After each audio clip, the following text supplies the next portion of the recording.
Quarantine and the Tiger King. Today on the Do Hard Things Today podcast.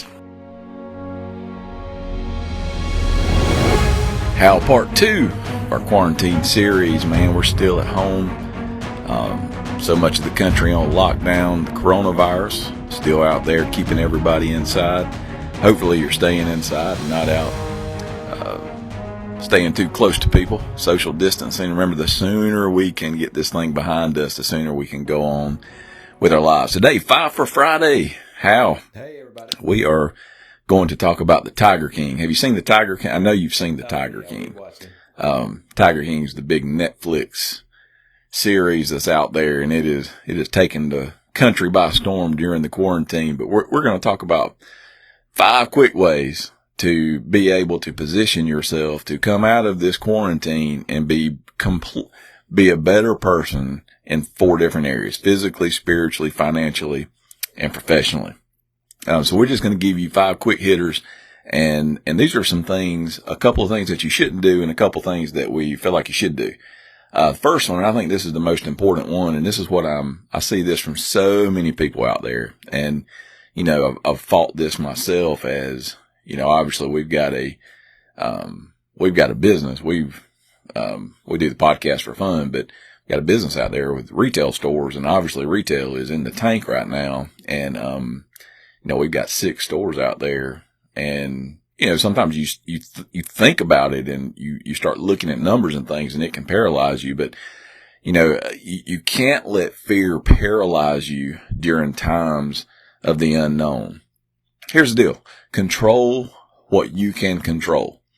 How you've said it a million times, we're gonna be okay. And you gotta believe that. We're going to come out of this eventually. Now, we don't know whether that'll be 2 weeks from now or whether that'll be 2 months from now, but we will come out of it. Don't be paralyzed by fear. If all you can, how do you do this? Let me tell you something. If the very first thing you do in the morning is get up and watch the news or listen to the news or get on Facebook and look and see what people are saying about the coronavirus, and then you do that all day long, and then the last thing you do at night before you go to sleep is you read something else about the coronavirus or watch one of the talking heads on the news talk about it, you're going to be paralyzed, because all you're going to think about is that and how bad it is and what's going to happen. What if I lose my job? What if I don't do all these different things they're going to paralyze you. Control what you can control. Here's the deal. You don't have to watch the news all day long and all night long to realize, okay, this thing's bad. It's contagious. There's a lot of unknowns about it. You need to stay in if you can. Don't get up close to people. Wear a mask if you've got it. Whatever it may be. But it's, do those things. Be vigilant. Be smart. Control what you can control. I don't think anybody on listening to this is going to be somebody out there that's going to be coming up with a cure or a vaccine for coronavirus. So what you can do is you can control what you can control. And if you'll just do that, and again, I'm not telling you to stick your head in the sand and not be informed of what's going on, but my goodness, if you do it, if that's the first thing you put in your mind when you wake up, and it's the last thing you put in your mind before you go to sleep, you're going to be anxious. You're going to be a mess. Don't do that. All right. Now, we talked about this guy. Number 2, don't let the Tiger King kill you. Now, some people would say, don't let Carol Baskin kill you. You know Carol Baskin, how? Oh, yeah, she's the one that supposedly, the Tiger King, he accused her of killing her ex-husband and feeding him to the tigers. I think Carol Baskin did it too, but I don't know. What do I know? But don't let the Tiger King kill you. Now, how's the Tiger King going to kill you? Tiger King, actually, I think he just got diagnosed with the coronavirus. Actually, he really did. He just got diagnosed with it, but he's in jail. So he's actually in jail. Now he's dealing with the coronavirus. So he may be in a hospital. I don't know. But how is the Tiger King going to kill you? Well, the temptation is this. You can get sucked into, you're stuck at home, you can get sucked into literally just vegging out all day and all night long, doing nothing but watching Netflix, watching Prime Video, watching the news, scrolling Facebook, all these different things. And it will literally just suck the life out of you.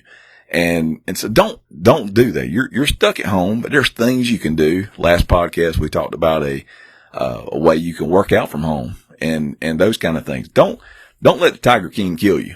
And yeah, I watched it. I'm telling you. And if you're out there, if you don't want to get sucked into the most bizarre thing you've ever watched in your life, don't watch any episodes of the Tiger King, because once you start watching it, it's like that bad wreck you see. You just can't take your eyes off of it. So, don't let the Tiger King kill you. Number 3, don't let your sleep schedule get completely out of whack. Again, you stay up late, you turn on Netflix, you start binging, and next thing you know, you're staying up all night and watching stuff. And then you sleep late. You're not getting up till lunchtime. Then you feel like half your day is gone and you just feel bad. It's kind of this self-fulfilling prophecy. And then again, you do what you're not supposed to, which is you go turn on the news, hear about the scary things out there, and then this cycle starts over again, and you stay up all night, then you sleep all day. You don't want to do that. Try to keep your sleep schedule as normal as you can. I know with the kids they're out of school, but it's even good for them if you can keep them on a good schedule where we make things as normal as they can be during this really unnormal time. I think the better things are going to be for you. And 4th one, take care of yourself.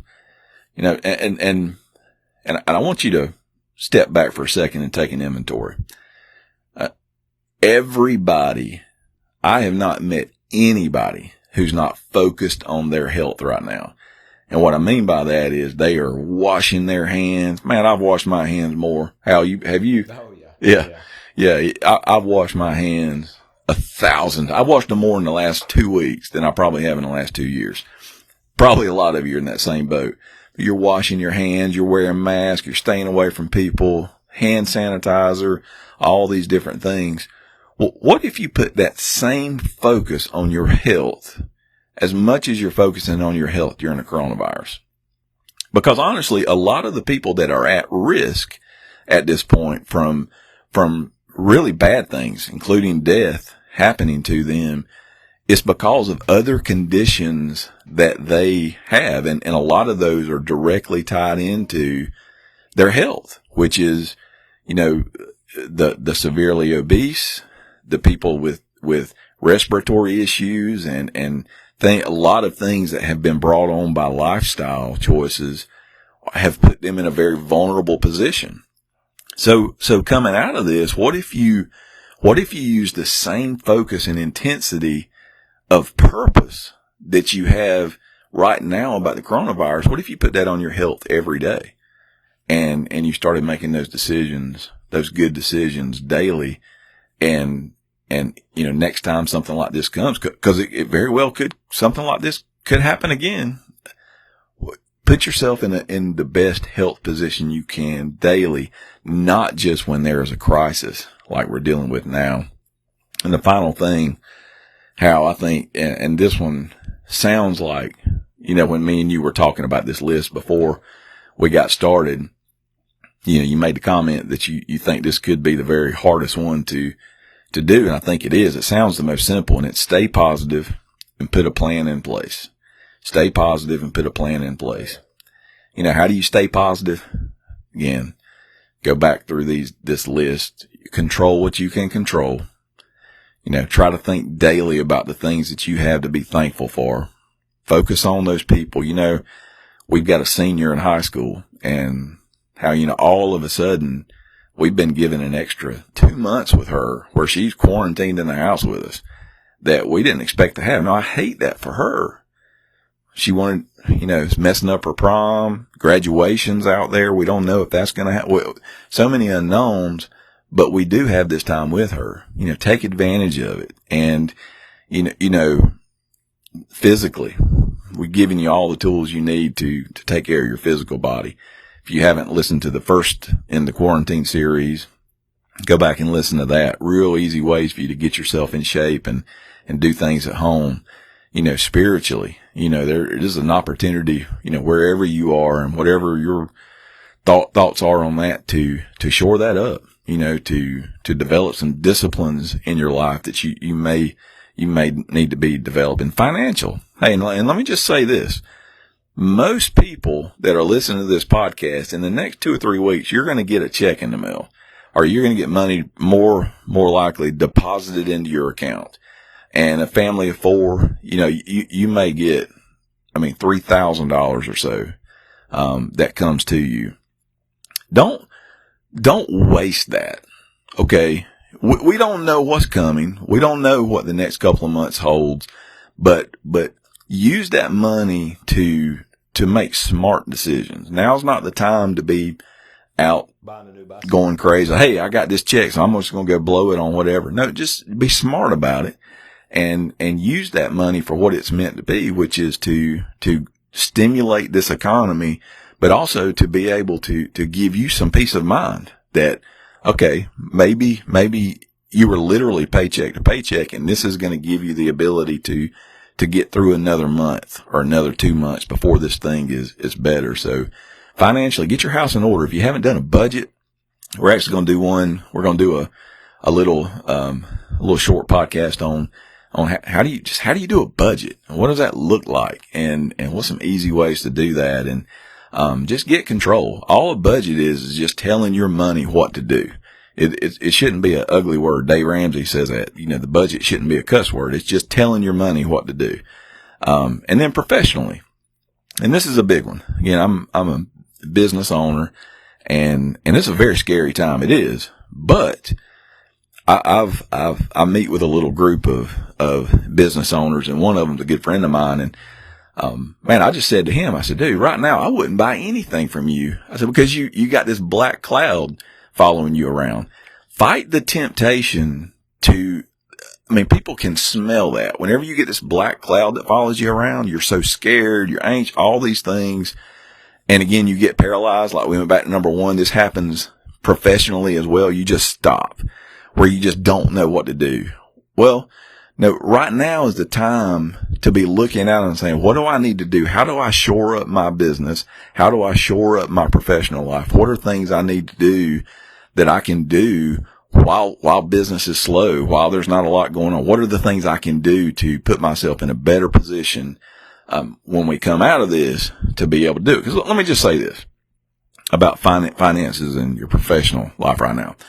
Because it is, that right there worries people and scares people more than the health side of this. I believe 1,000%. When I talk to people and the circles I run in and the people I run into daily, that is much more scary than the other is. And if you will put yourself in a position to come out of this, because we got a strong economy. We're dealing with a virus. We're dealing with a pandemic. That is what has shut everything down. It's not that our economy is not strong. So when we get this virus taken care of, and we are going to, when we get it taken care of, we are going to come out of this, and the economy is going to be strong. We've got a fundamentally strong economy. What we've got to do is find a way to shut this virus down. And when we come out on the other side of it, you need to be positioned to be able to go right back into this economy and to do the things that you need to do to be able to be successful. And I can just promise you this: if you're paralyzed by fear and you're scared and you're allowing that to put this black cloud around you, then you're not going to be positioned to do that. Take advantage of this time and come out of this thing when we come out of it, and be stronger. Because here's the deal about mountains. When that mountain that's in front of you and you start climbing it, what's probably on the other side of that mountain? Some would say, oh, just blue sky. Well, there may be blue sky, but I can guarantee you there's another mountain coming. And so be strong, climb that mountain, just keep climbing. What are we saying here all the time about? You just do the hard things today, and tomorrow will take care of itself. If you'll do that, not give up, keep charging forward, you're going to come out of this, and we're going to be better. Quarantine Series 2, Hal. Appreciate you, man. Hal is the brains behind this operation. He keeps everything rolling for us. But we're just going to give you one of these every 2 or 3 days just to encourage you challenge you, and remind you, do hard things today. Tomorrow will take care of itself.